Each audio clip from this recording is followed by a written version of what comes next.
Yes. I want to welcome Carl Paladino down. Hi, Carl. Hi, Rich. Thank you. How are you doing, my friend? Very good. Very good.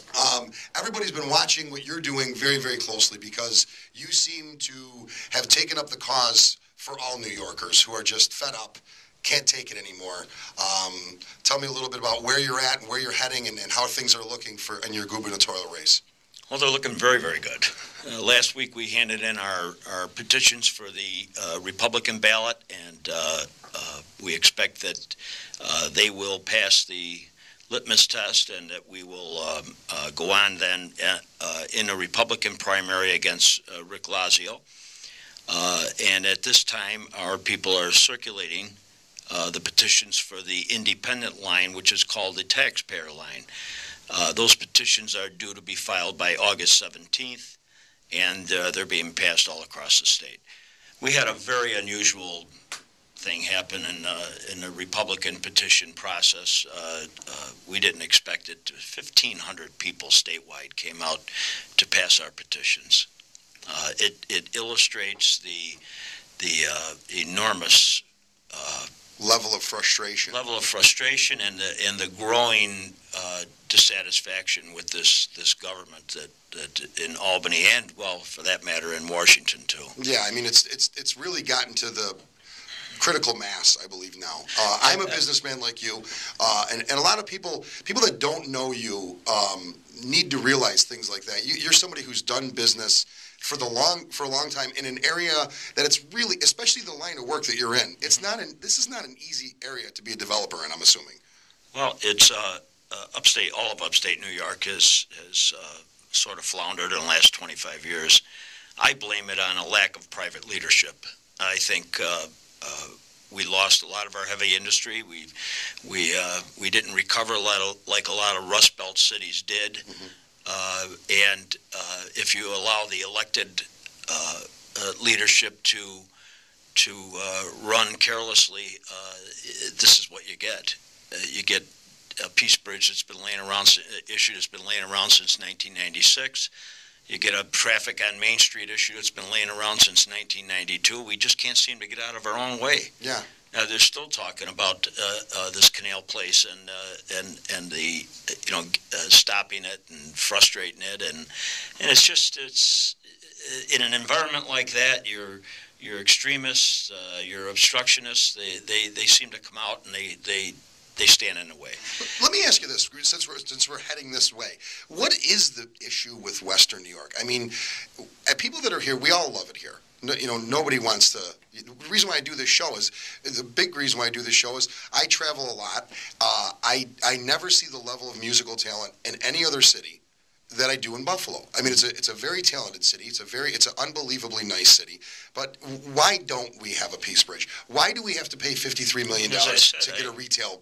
I think our private sector leadership is failing us. Andrew Rudnick is just not the guy. What has he done? He picks and chooses his issues. He acts when he feels like acting, and he doesn't have the intestinal fortitude to take on the demons.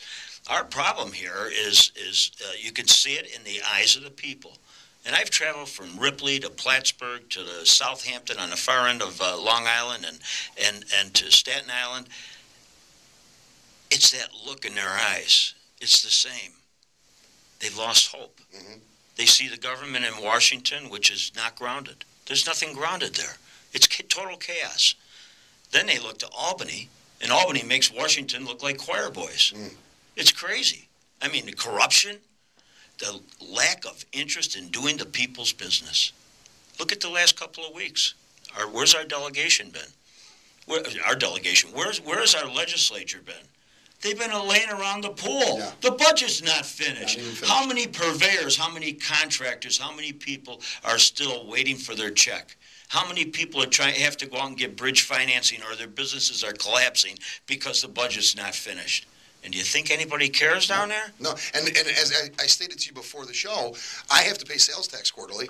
Yeah. It frustrates me as a business owner that I have to pay sales tax, yet you don't have to produce a budget for me. If you're a day late, you have to pay interest and penalty on top of it. Exactly. And, and without a budget. There's no budget. You guys don't have to do your job. I have to do my job. Well, that look on the people's faces that I see is that's what's driving me.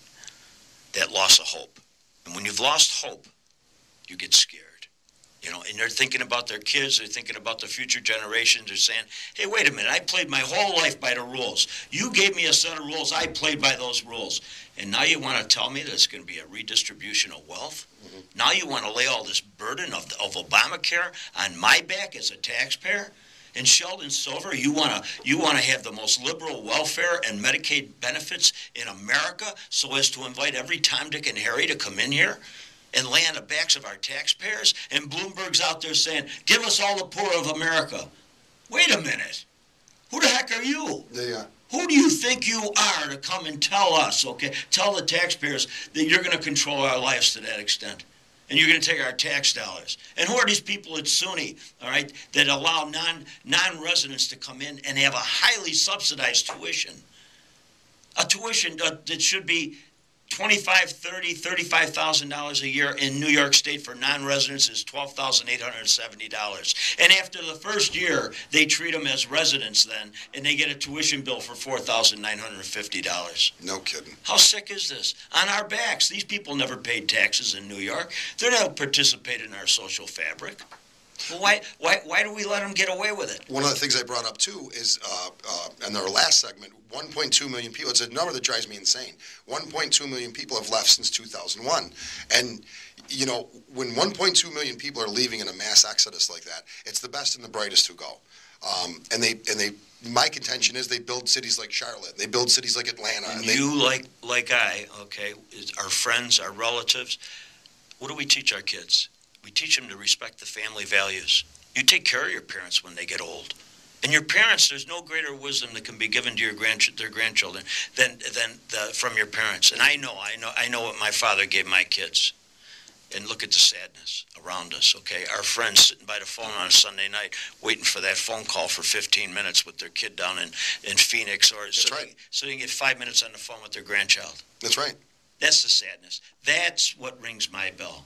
You see, I'm in there. I'm looking to serve for 4 years. I'm not looking to get elected. I'm not looking for a career.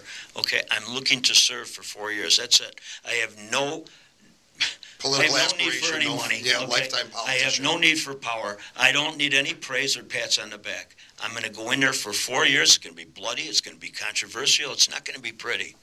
And after 4 years, I figure I'm going to be pretty tired. But I will have laid out the framework and the structure of a new government. And I've changed the culture. And the next person in, okay, then can run a good government and bring the people of the state to a better place. And hopefully allow our kids to have a fulfilling job here. How sad that the parents have to tell their kids to go elsewhere to have that fulfillment. No, I agree. And like I say, someone Joshua's age, they leave. They get the education from the SUNY system, and then they parents take have to encourage it because you want the best for your kids. You have a lot of great catchphrases, and one of them is you want to shine a light on the rodents in Albany. Well, it's you know, they talk about, you know, if you listen to Cuomo, okay, here he is. He's saying, well, you know, I'm going to go to every village and every town, and I'm going to have town meetings, and we're going to find out what the people want, and then we're going to filter it up to the 3 men in a room. Yeah. Hey, Andrew. This is a constitutional republic. We have 212 legislators down there. They're supposed to be running a government. This 3 men in a room thing, you don't even get it, buddy. Right. Because he's the entitled one, okay? He's going to take a mop, and he's going to go over it with Sheldon Silver. He's going to try to clean things up a little bit. Lazio, he's one of the prime reasons I'm running is because I sat with him for an hour before I made this decision. And my son-in-law brought him in, and my son and my son-in-law sat with him, and we listened for an hour. And then finally he got up and left.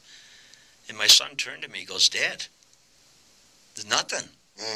I mean, it was very shallow on issues, and certainly not the intestinal fortitude to take on the demons. Well, the thing about it is, though, and the one thing I've seen you say in an interview, the reason why you didn't run for mayor or councilman, and the reason why you're running for governor, which that's a real gutsy move right off the bat, is you don't want to go through the ranks, and as you go through the ranks, you got to give yourself you're selling yourself. By the time you get to an office where you could be effective, you sold your soul. I agree with you 100%. That's terrible. That's the way this silly system works. Yeah. You wouldn't believe the minefield I've gone through in the last couple of months. I can only imagine. They will throw every nonsense. They'll exaggerate everything out of proportion.